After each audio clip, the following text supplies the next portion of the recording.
2023 के सबसे बड़ा सुपरस्टार पवन सिंह है। हाँ, ये लोग कोई नहीं है टक्कर में गायकी के मामले में। नया हम बताएंगे और वो यूट्यूब आपको पहले से नहीं बताया है। हम ढूंढ के बताएंगे और ढूंढ के हर साल की भांति इस साल भी आपको बताने जा रहे हैं दोस्तों 5 के बारे में।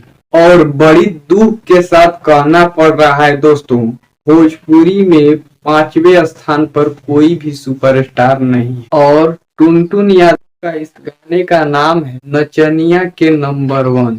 टुनटुन यादव का ये गाना मार्च में आया था, जिनमें 158 मिलियन व्यू है दोस्तों। और सोचने की बात है कि टुनटुन यादव के लिए ये कितनी बड़ी बात। और बात करते हैं नंबर 3 के बारे में, तो यहाँ पर नीलकमल सिंह आते हैं दोस्त। नंबर 3 पर नीलकमल सिंह। बात करते हैं नंबर 2 के बारे में, तो नंबर 2 पर है शिवानी सिंह। शिवानी सिंह भोजपुरी इंडस्ट्री में। और बात करते हैं नंबर 1 के बारे में, तो पावर स्टार पवन सिंह है नंबर 1।